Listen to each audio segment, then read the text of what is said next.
Okay, so day 5 maybe.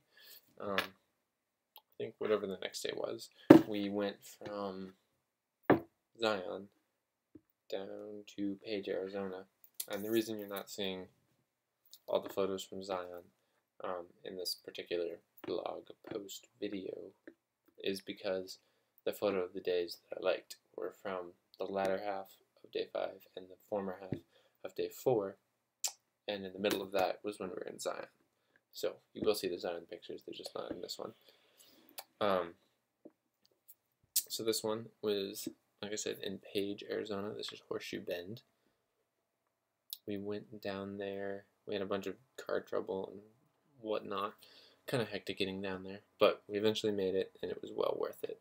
We arrived, I think it was around 7 or 8 in the afternoon, and we set up the camera. I put it on AV mode, I believe, so it's determining exposure, and then I bracketed it by 2 stops, and I used my intervalometer, so it took one photo, or one sequence of photos every 45 seconds. So basically, all I had to do was sit there, and my camera would do the rest for me. It was a pretty nice setup. The problem was I was left with, 100 photos from the night, which I had to go through and edit. But the 2 sequences that I liked, there was one before the sun went down and one right after. The one before was these 3 images. So they're bracketed sequence. You can see one settings up here. Watch how the shutter speed changes, which is this number right here. So those 3, so we got midtones and shadows, highlights, and then shadows. So combining those 3 together, in Photomax Pro I got this one and that one.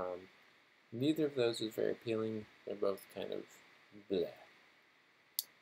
So what I did was I took this image,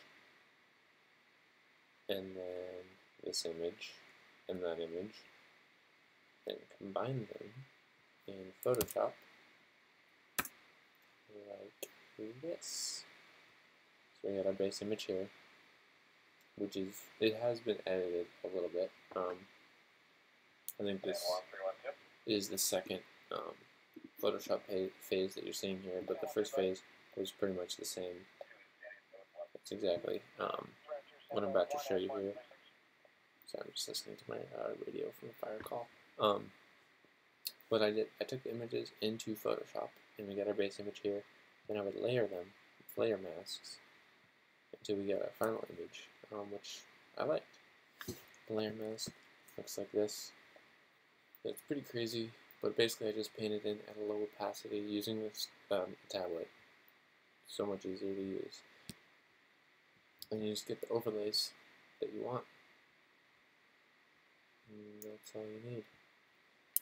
Then going back over to Lightroom, we'll finish up with this image with some gradient adjustments, which are making it bluer and raising the saturation for the sky. And then this one, the cliffs, we're making them more purple, giving it more of the sunset colors, making the water greener, bluer, more saturated, a little bit brighter too in the shadows. And this one, we're adding more sunset colors in, upping the clarity a little bit, up in the shadows, it's giving it more pop. Then I repeated the same process using some more bracketed photos. And it's exactly the same process. You make a bunch of edited ones off of your originals, which in themselves aren't very good, but then when combined, you get this wonderful photo, which you then go and edit in Lightroom, mostly with, doesn't even look like, so this one, looks like I didn't even do anything to this in Lightroom. This is all done in Photoshop. And then you combine these 2 into this one. So you've got your foreground for this one, which is what I really liked.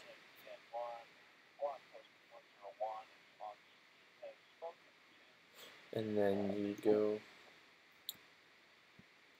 over to this one, and you have the sky, and then you combine the two with a layer mask, so you get the foreground from that, and the sky from that, and that's all you do.